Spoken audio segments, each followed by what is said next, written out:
Hello, everyone, and welcome. Welcome to Backchat. Welcome to Yogaberry, your Yoga for Scoliosis community. My name is Christine Yogaberry, and I do this every Wednesday, and it's 4 p.m. In the UK right now. So if you're ever wanting to join us live, then that's when you catch me, and feel free to get involved in these conversations that we're having. Sometimes it's just me rambling on about different topics about scoliosis, and sometimes I do have interview guests, and today is actually one of my lovely teachers. Her name is Adelene Cheong, and she is a yoga teacher. She teaches yoga for scoliosis. I've trained with her. She teaches restorative yoga. She teaches yoga nidra. She's got a huge amount of experience, and you will love all her wisdom and all the good things that she has to say. And I'm going to bring her on. So there she is. Welcome, Adelene. Hello. Thank you for inviting me to your backchat. Thank you for making the time. And I've just found out that you are actually in Malaysia and it's midnight. So I appreciate it even more that you've come to talk to us and to talk about this topic of the cure. Can yoga cure us from scoliosis? So I'm really excited to kind of dive in a little bit deeper into this topic. But kind of before we kind of head this way, would you mind just kind of maybe just introducing yourself in your own words and give us a little bit of background story about your scoliosis as well? Yeah. So I lived with adolescents idiopathic scoliosis and was diagnosed when I was 13. And I think I shared this story so many times now in different channels. I know, yes. But briefly, I want to say that yes, at the time, 13, there wasn't any pain, and I continued on monitor and see X-ray after X-ray every 6 months, just like many of you probably have experienced, share this experience. And eventually the curvature did increase. I didn't wear a brace, but eventually the curvature did increase. I wasn't at all active during my childhood years, just because it's tiring. It's just difficult for me to participate in sports, and also I've been really like very indoor librarian in Seoul. And when I reached the age of about 18, 19, that's when I experienced pain and discomfort. That was the first time. And also sciatic impingement of the nerve. I had to take some painkillers. I have to take lots of, also I seek a lot of treatment from massage therapy, osteopath, chiropractic treatment, physiotherapy, like various different things also. And all those help. But it wasn't quite complete. It wasn't satisfactory because a lot of times I had to depend on someone to do something for me or to fix my discomfort and pain. And that was probably early 20s when I came to yoga. And really the rest was history. My yoga journey in the first few years was very much about just healing and rehabilitation. I didn't have the strength to actually do much activities. I don't walk a lot. It almost feels like it's a little bit disabled at that young age and having to take painkillers. And therefore, there's accompanied emotional fluctuations like depression, frustration, shame, lots of guilt also, feeling the pain that my parents are feeling for me at that time. And when I came to yoga, it took me a good amount of time to just heal myself, not just from the physical pain itself, but also emotional fatigue and pain, emotional pain that I was experiencing. So, Yes. Were you ever some? I'm just curious about, because you mentioned that you obviously you weren't very active as a teenager or as a child. So I'm wondering, was there ever kind of something where you thought that you could make it worse if you did kind of a yoga practice or any type of physical practice? Was that a factor? No, actually, I was just ignorant. I wasn't being guided at all with anything that could get. Well, one thing that the orthopedic surgeon at the time recommended was swimming, because obviously I think many of you do know They that always when you're do. in the pool, yeah, in the pool, there's less gravitational kind of struggle with the pre-existing asymmetry. So with a little bit of stretching and things, that's what's recommended. So apart from swimming, I don't have very much other activities than swimming. That's where I can find a little relief and able to manage, really. I can't run, I can't walk for lots, and you can imagine for a teenager it's peer pressure as well, so it was quite difficult to manage also emotionally and mentally for me. So for you, really, the yoga was it was less of a kind of a physical thing, maybe. Was it more of kind of the mental side and the emotional side straight away, or is that something that has changed, maybe? Yeah, I was greedy. I wanted everything. I Right. wanted everything from like my physical pain and discomfort itself. I wanted it to go away so badly because it's actually disturbing my sleep. I couldn't sleep through the night. I'll be tossing and turning, and because of the discomfort in my body, um, and at the same time, just feels so useless that just because it I just don't have a way to help myself. So that was depleting in a way, depleting. Yes, yeah, I can imagine. So I just want to acknowledge those who are watching live here. So we've got quite a few people who have tuned in live. So thank you so much for everyone who's watching, and feel free to ask your questions. Tatiana is here; she's a regular here. I'm just going to show you her question, which is for you. What's your favorite yoga pose for scoliosis? Is there something? I mean, I'm throwing it straight at you now. We're going Yeah, straight into the good part. yeah, sure. Straight into the pose. Straight, Yeah. let's go for the pose. Um, I have to say that it has evolved. So it's Hmm. not like one pose. So for a good part of it, I find child's pose really nourishing for me.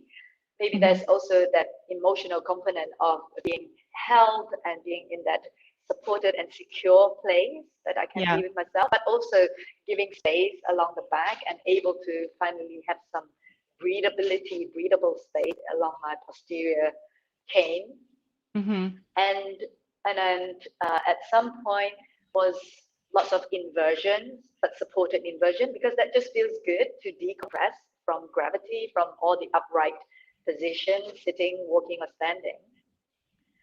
But of late, at least when I say of late, past 10 years, I'm really finding seated in meditation most relieving for my scoliosis. I, Interesting. Whereas many people would I say that's the most difficult, isn't it?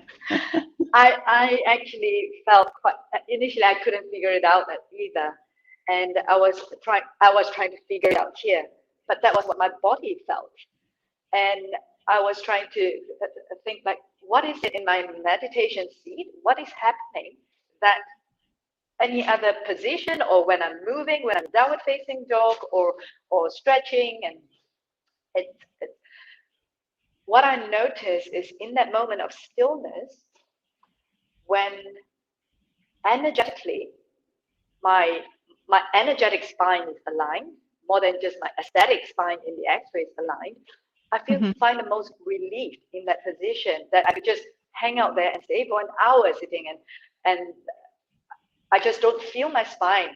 I mean, if someone says they can feel some part of their back, usually there's some imbalance or discrepancy or tension that we are feeling our back. There's some sensation.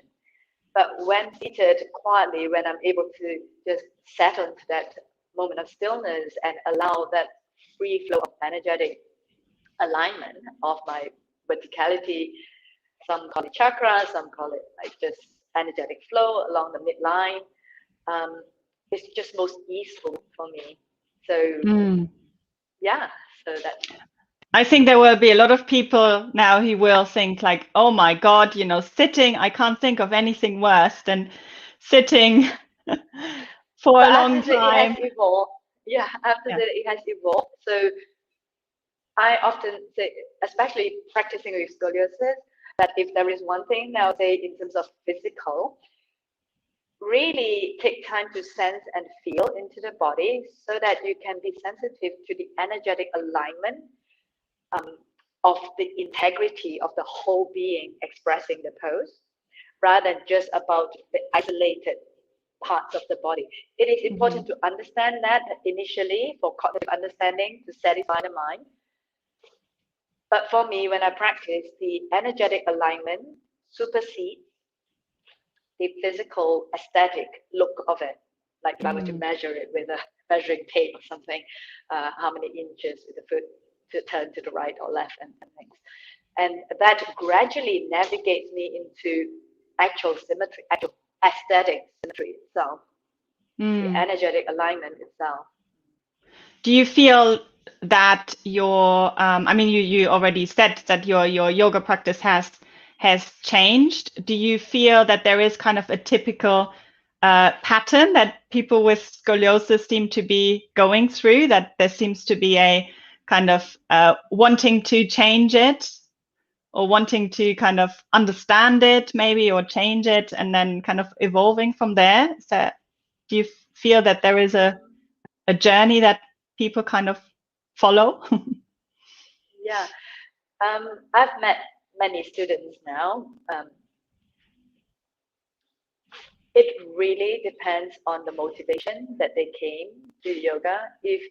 If they came to yoga for practicing for scoliosis with a lot of pain, so the first thing that I would approach or I would see students like emphasize on what they want from their practice is pain relief, which is reasonable, when the body is like just pain in any other position, whether you're sitting or downward facing dog or Tadasana.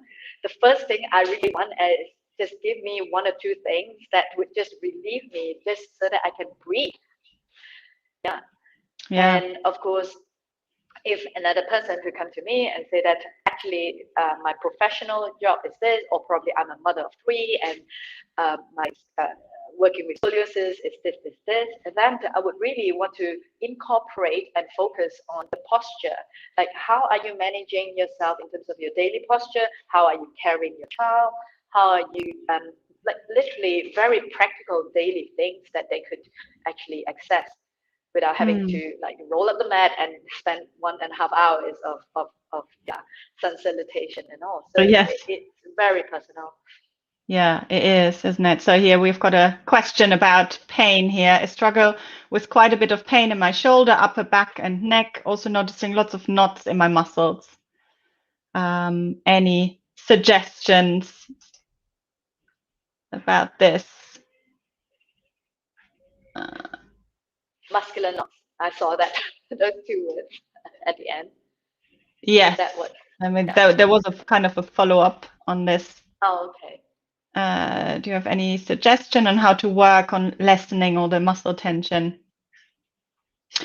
So from what I'm hearing, pain was kind of one of the main motivators for you in the beginning, wasn't it? That have you found kind of that?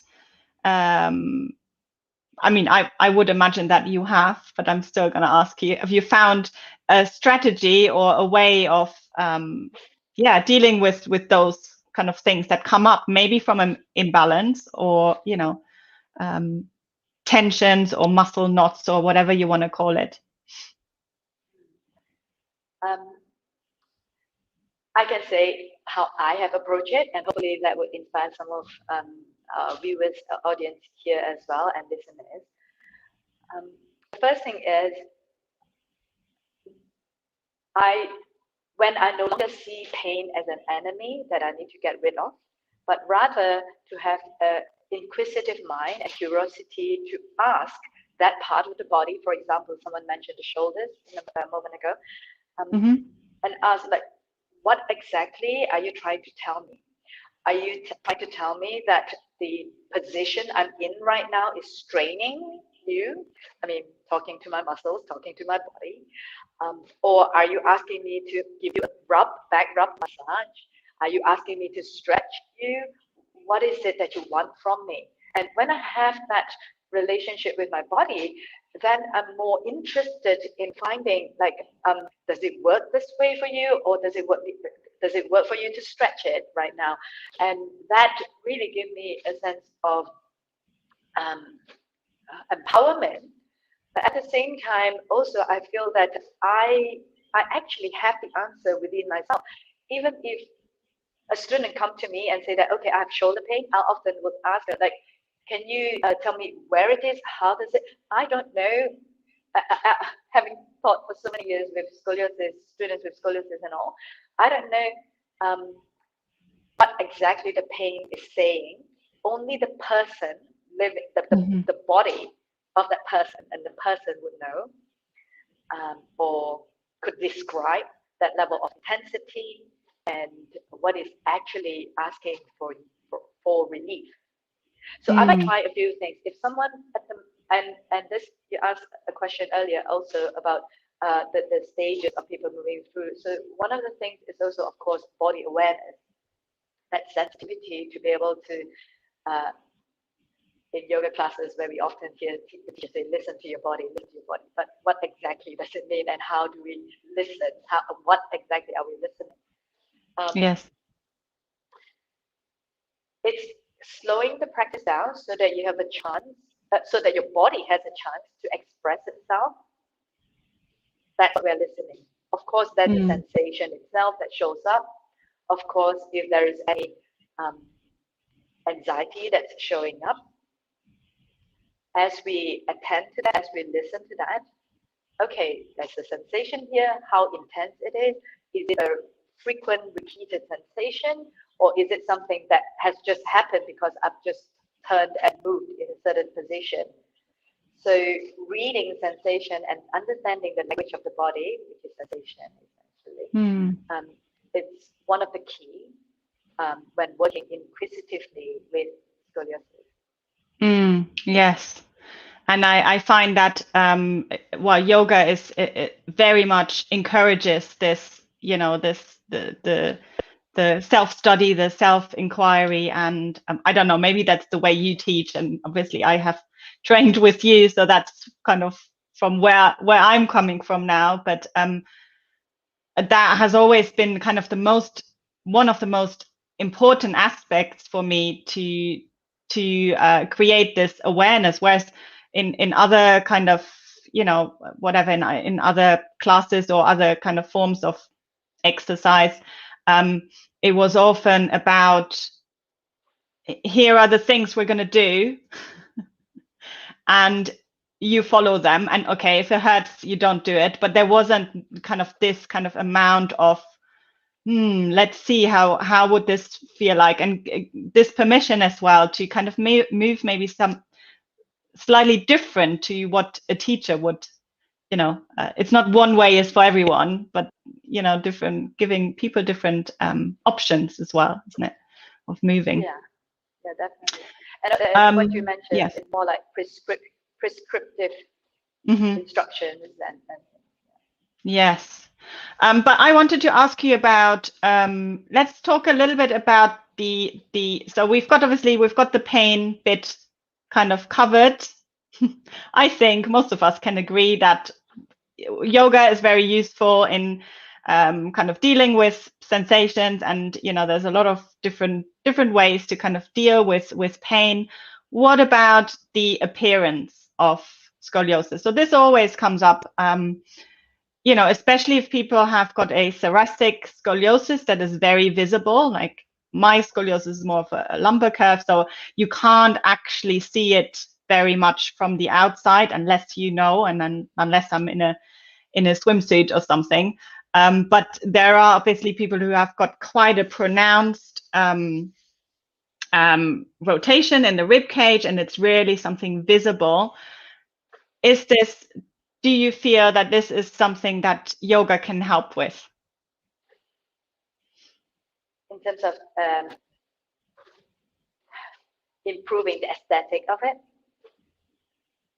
Improving the aesthetic of the asymmetry? Yeah. Yes. So I have a suggestion right now that if you're willing, if the listener and audience right now are willing, I know while we're continuing chatting and talking, they're just listening and watching from like this view, that I would like to very quickly show a position that they could rest in while listening, so that that's because I was really thinking about the student or the listener earlier about pain and things, and hopefully if that help the student to experience the body and interact with sensation whilst they're listening anyway. If that's okay with everyone? Yes. Yeah. So I'll just quickly show my mat a little bit. Okay. And all you need is just like 2 pillow or bolsters, kind of long enough to support your upper half body. So basically from your pelvis and up. Supporting from a pubic bone, pelvis, and up. You can turn the head to one side, whichever side is convenient and comfortable. Legs comfortably apart. And just here, arms can be here, here, anywhere it feels convenient, easy for you to be. And it's important that you're not lifting the head or watching at your device that you're listening. Just put it there in front of you, and then just rest your body so that you can allow the back body to release. And when you come out in a moment or any time, you simply support yourself back into child's pose briefly. Yeah. So those are the 2 shapes or positions that are whilst you're listening, and I can continue. That's lovely. That's really nice actually, because there might be people who are, just kind of looking at their phone. You don't obviously. Now it was nice to see your demonstration, obviously, but now you don't have to see us. You can just kind of listen maybe to this conversation, and at the same time doing your little bit of practice and releasing, awareness, breathing. Yes. And I wanted to mention also that the position that I've shown is really about releasing. And when you come into child's pose, there's elements of a little bit of stretching, but very much on the releasing breathability of the spine, of the body. So let's talk about aesthetic. Yes, I was going to say, don't distract now. Yeah. So back to the question, does the yoga practice able to address the aesthetic imbalance of the body? Is that again? Yeah. More than likely, yes. That if a dedicated, consistent practice is incorporated into daily activities, that I call it a repetitive process. If the repetitive process is embedded in the body, then regardless of whether you are on your yoga mat or if you are in your kitchen or doing your laundry, that the body has a blueprint of that pattern in the body that we've introduced. So if that is gradually habituated, which is a process that I call habituation, when that's habituated in the body, then the aesthetic will shift, will change, and to find a more harmony and symmetry in terms of how the body functions posturally and how it supports itself throughout the daily activities. Do you find that in many? Yeah, sorry. Myself also, in terms of the aesthetic, in terms of X-rays, yes, definitely. I've seen that in my own X-rays, and definitely the rotation component also. So it depends on how you work with it, and like what are the list of poses. I mean, that's important, but it's also how you work with it. Yeah, I was always curious about this. So if we're talking about, you mentioned your X-ray, obviously, and I have seen your X-ray, and I have seen that there was an improvement in your X-ray. So I'm I'm always wondering, because I have had people, like for example, a professional dancer. She has quite a severe scoliosis, and she's very. I mean, you would not be able to see that she's got a 45-degree curvature, because she's so much trained her body. But I don't know if she will improve her X-ray anymore. I don't know if that is how much do we. I'm trying to formulate the question. How much of a change can we make in the bones, and how much is kind of posturally and the muscles around it? Is it a little bit of everything, or maybe it doesn't matter? Yeah, I would like to highlight the word now, improvement, and also the title of today's, which is cure, if yoga could cure scoliosis. Cure to me, firstly, it's that something is either there's illness, or probably there's something that's damaged, or something that is broken that they're trying to cure and correct, something like that. And to me, working with scoliosis, at least the approach and how I practice and teach, is really about healing. Healing is a gradual process of returning to the whole, a gradual process of returning to optimal functioning in a holistic way. And back to the question about improving scoliosis, it depends on what the person is referring to in terms of improvement. Are you referring to improvement in terms of aesthetic on the X-ray, or are you referring to improvement in terms of quality of life and your relationship with scoliosis? Are you referring to improvement in terms of pain management? So if I could qualify that a little bit more, then I'm able to say, okay, if this is your priority, then maybe focus on this. But if this is your priority, then focus on this. So there's so many modalities out there which are really helpful. But it's just yoga that has given me that holistic view of looking at the whole aspect of living, I would say living with scoliosis, than just curing scoliosis. Yes. And yeah, I don't know. Is it something that can be cured anyway? Or does it require, I mean, I always like your example of, well, maybe you'll explain it better, but of comparing it to someone wearing glasses and it being a condition rather than a disease. Yeah, definitely. Yeah. To me, when I know that the fact is anyone on the street might have slight deviation of the spine. The slight lateral deviation of the spine could be 2 degrees, could be 5 degrees. With scoliosis, maybe 20, 30 degrees cop angle upward, and then we label it and say, okay, this person is scoliosis, like with scoliosis or so on. But to me, it's just a spectrum of deviation. And when I'm able to see this, in fact, I actually come to this idea of it's simply just a spectrum of imbalance in the body rather than scoliosis. When I first work with special needs children and all, it's basically just a spectrum of autism, a spectrum of the condition, than a category of someone being labeled. And when I'm able to see myself that way, and I'm able to see my student that way, then my job really is simply to invite and elicit and facilitate the fullest potential of this person, this body. It's nothing new or something that I'm putting in or giving to that student, but what's inherently the wisdom inherent within the student, to elicit that, the inherent wisdom of the body, to elicit that, so that it's being awakened to actually just look here, notice what's happening here. And hopefully that is what gives healing to people and students and myself, of course.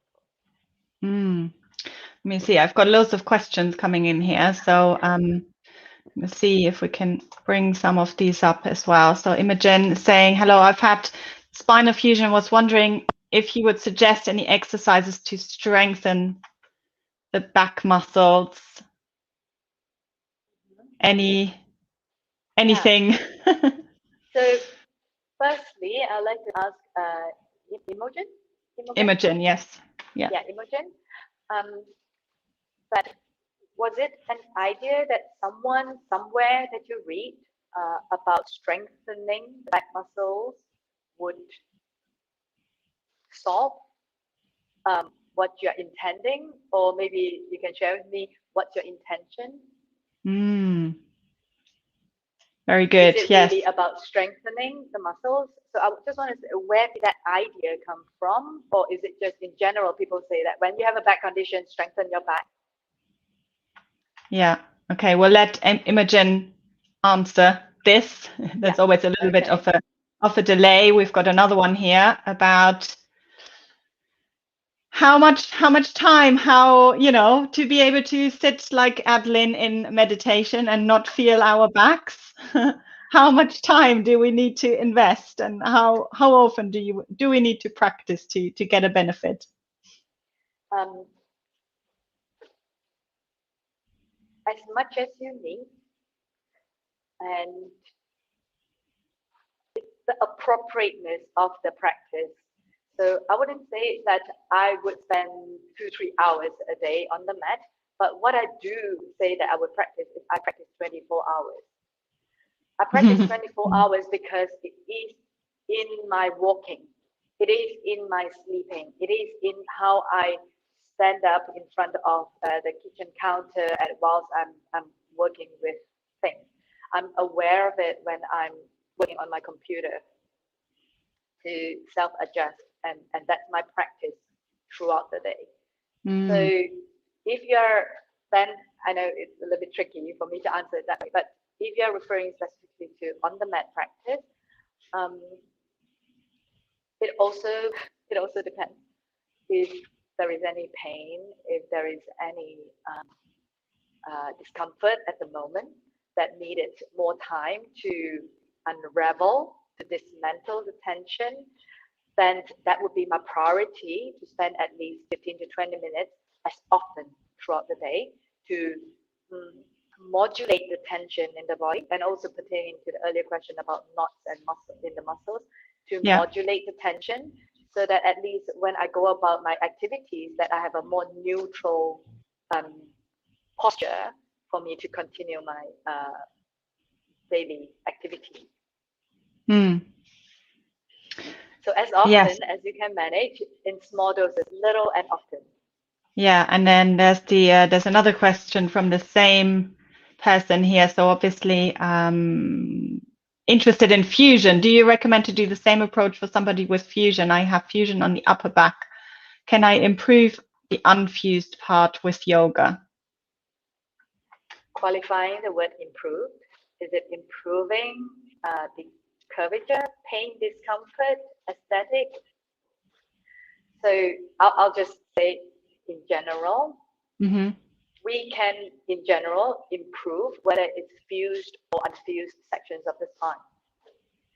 Improved, I can definitely for sure say that it definitely has improved my quality of life and my relationship, my positivity and relationship and my confidence with my scoliosis. I no longer feel ashamed of my scoliosis.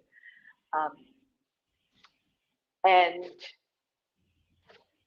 I definitely have seen improvement in terms of, like I said, quality of life, because lots of activities that I wasn't able to do when I was little, I cannot imagine that I would do it like now as a mid-40s, late 40s person, to be riding horses, to be rock climbing and climbing walls and things, and do spin classes. No way when I was a teenager to be able to do such high intensity things as a teenager compared to a person who's in their 40s. yeah, so that is definitely something that I've seen improvement in myself. But if you're referring to improvement in terms of the fusion part, unfused part, in terms of pain management, or is it more aesthetic? I'm not clear about. There's Mm-hmm. a little glitch, but I think we're back now. Can you hear me? Yeah, I can hear you. So Keiko, if you want to have a follow-up question, or email me separately or in the comment, I'll make sure that I'll continue this conversation with you. Lovely, thank you. Who else did I see? There was another one about, we have a lot of questions about spinal fusion today. So Johnny's saying I have 1 level spinal fusion between L4 and L5 about 4 months ago. Still have tingling and numbness on my calves and feet area. What kind of yoga exercises should I do to mitigate my pain? Yeah. So earlier on, I mentioned about sensation. It is important to recognize what that means, like tingling, numbness. Tingling, numbness often refers to not so much of the muscle, but rather it's the nerve thing. It's the nerve thing that's being impinged, or maybe there's scar tissue. So I don't know the whole history of it, but in general, when I work with, like, if I'm noticing some numbness, there's blood circulation, maybe it's like blocked, or tingling, it could be that too, blood circulation, or a nerve impingement. In terms of exercises to do to mitigate the pain, it depends on where exactly. So you mentioned that it's down the calf and feet area, L4, L5 fusion. Okay.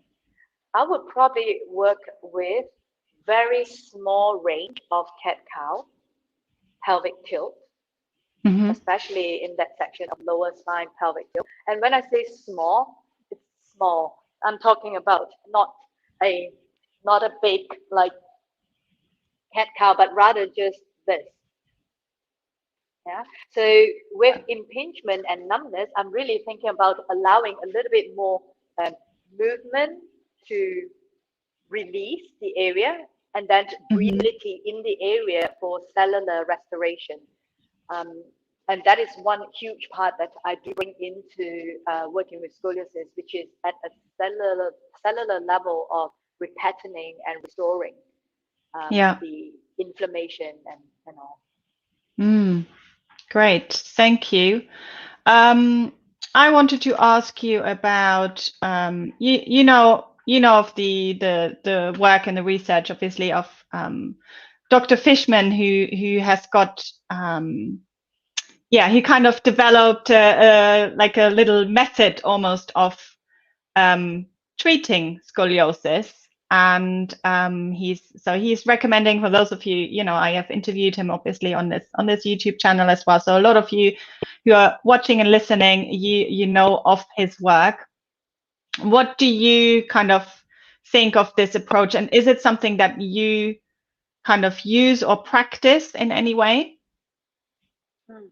Firstly, I really enjoy your conversation with him. He's really funny, and I really enjoy. He is, isn't he? He's really lovely. Approach, yes, and very approachable. I really enjoy listening to him. It's just so engaging. For me, I think what he has recommended, I would also use for strengthening, if that is the specific, like curvature, thoracic curve, right thoracic, left lumbar, accordingly. Definitely helpful for strengthening. And in terms of, as you have asked about my approach, the first thing is I would like to say that I'm not big on fixing and correcting. I'm looking for harmony in the body expressing itself so that it can gradually be patterned. And why that is because I have experience with like intense, just very strict approach of step 1, step 2, step 3 kind of yoga practice and methodology used. But what happens is that it's sometimes too aggressive in a way, or when the body is not quite ready and we surpass the threshold of the body. Of course, I appreciate that Dr. Fishman also mentioned that you have to work within your threshold, not to the level of pain and all. Mm-hmm. But what I want to highlight is that I'm really wanting to establish a friendly relationship with my body and scoliosis, that it is not an enemy that I'm trying to like attack and push away, but rather how do I establish a more harmonious expression of movement, functionality in my body, and that gradual process allow me to have longevity in how the body then could move about in daily activities and daily things that we do. So I'm really interested in the longevity and sustainability of it, not when you stop doing the poses and then it will like kind of reverse itself and how many times do I have to do, but a gradual, almost insidious gradual process of approaching and working with the body so that there is a sustained blueprint and habituation of the new. Yes, yeah, absolutely. Thank you. So we've got Keiko's saying doesn't have. So that was, I think, the follow up to the question that you asked. So no pain, but interested in improving the angle and the rotation. That was with the fusion and the unfused part of the spine, wasn't it? Yeah. Then I'll have another question. Unfortunately, I do need quite a bit. Yeah, it's just that I do need it quite a bit. Also, like I've not seen the X-ray, obviously, whether there's some structural, is it the vertebral itself that has differential in growth, shape of the vertebral column, the before and after, and how the muscles are functioning at the moment. To be able to exactly say what other activities that Keiko might be doing on a daily basis, and how that can be incorporated as a whole package. Yeah, unfortunately, that's all I can answer in terms of improving angle and rotation. I'll probably need to actually see you move in certain position and also your posture before I could have a more holistic, wholesome view of the improvement. Yes, but generally, obviously, I think what is kind of maybe what they're getting, what they're looking to know is obviously the part that is fused is fixed. So in terms of rotation and angle, there is nothing really that you can do about that, and the fusion is there for a reason, really, isn't it, to keep that stable? But what about this area that is not fused? Okay, so if you put it that way, then I would say that the bones, the fusion is on the bones itself, but the soft tissue layers are alive. They are all organic and alive, and still could be repatterned and remodeled or reorganized. The organs can be reorganized because they are still soft tissue layers. The fixed part of the rod or the screws and things are on the bones itself. So in terms of that, yes, that we can remodel and arrange the furniture inside the body, I call it. And hopefully that could also allow the whole community, the whole body to find a way to express movement or posture in a more harmonious, easy, convenient way. And more than likely, I would say that would help in terms of angle and rotation if we are able to rearrange and repattern the body.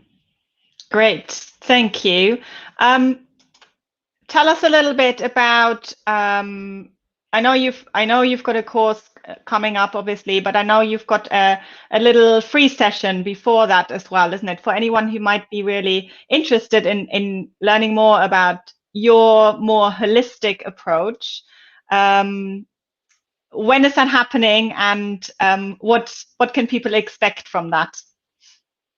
Yeah, and I know that you have an online course. Is it started already, your online course? Mine has already started. Yes, Oh, okay. we're in the second week now. Okay. And yes, also very international. But it does rerun throughout the year, right? Yes, so mine, I do it usually. I haven't completely set the dates. I have to see what else is going on, but I usually run it 3 times a year as well. And yes, this time we've tried to coordinate a little bit better, isn't it? Because they're very, they work very well together, I find. And Adeline's course has got is a little bit, well, for me it goes a lot deeper. For mine is kind of a good introduction of like practicing and establishing your home practice. And yours, you've got the different modules, obviously, where you really go deep into the different topics. So maybe tell us a little bit more about kind of, I think, is it 10 different topics that you've got? Yeah, it's 10 different modules, 10 topics. So each module is 3 hours. And it's very heavily experiential practice based. So there's a lot of practice. Of course, I'll explain a little bit, have a context and a little bit of theory of each of those topics, and also lots of opportunity for Q&A. And each topic I carefully selected. For example, there'll be a whole topic on every beginning. That's the first module. Every beginning is about meeting and body weather reading, to actually meeting ourselves where we are in terms of physically, mentally, emotionally, and how do we interact with those information, and setting an intention for the practice. And there's a whole module on pain management and pain sensation, understanding the language of the body and how to work with. I know there's definitely a whole module also on relaxation and rest, to manage the things that I've mentioned about emotions, living with scoliosis. So there's lots of sharing with the community online. There's a module on posture and position, where we look at standing posture, sitting posture, sleeping position. That's important to incorporate into daily activities. And of course, a whole module on building sustainable daily practice. How do we choose what to do? How often we do? Like those questions earlier about how many times I need to do it, and how I know what to do each day. I've attended so many classes, and bringing everything together. So I think you have the link. I sent you the link already for that. And people could just come join me for a taster session, which is free. It's essentially a Q&A, also a short practice session, so they can have a flavor of how I approach working with scoliosis and practicing. Yes, great. So we get like a little sample practice with you in that one. And that is, just remind me when that one is happening, the free one. On Valentine's Day. On the 14th Valentine's of February. Day. Yeah. On 14th of February, UK time, 10 o'clock. 10 a.m. Yeah. 10 a.m. Good. Lovely. Yes, I don't know how many people will be away on romantic weekends or going to fancy restaurants. So, well, I think you have the link in the description, so people could just register that, and you'll get sent a Zoom link to join the session for free with me. Lovely, thank you. Let me just see if I missed anyone here on. So sorry if I haven't mentioned your comment, but I think I did cover everyone. Anything else that any kind of words of wisdom for us, or anything that you still might want to mention about this topic that we haven't maybe covered right now?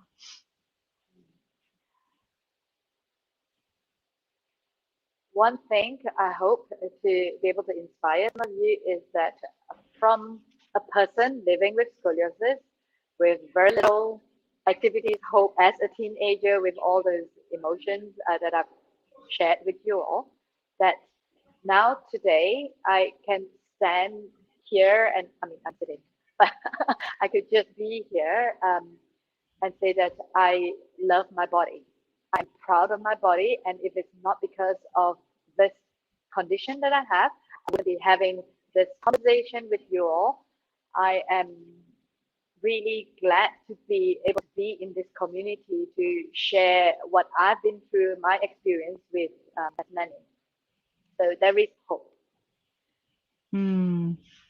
Yes, and I think that's the best gift we can give to people, and I know that, yeah, this is very, very much appreciated. So yeah, thank you so much for your time and for everything that you do, and sharing all your knowledge and what you have learned, and for being here at ridiculous time. Definitely time to go to bed for you, but yeah, no, thank you so much. I really appreciate it. Good. Thank you so much for having me. I'm really enjoying this conversation because it just really brings it alive. Um, the teaching of yoga. Um, yeah. Great, thank you.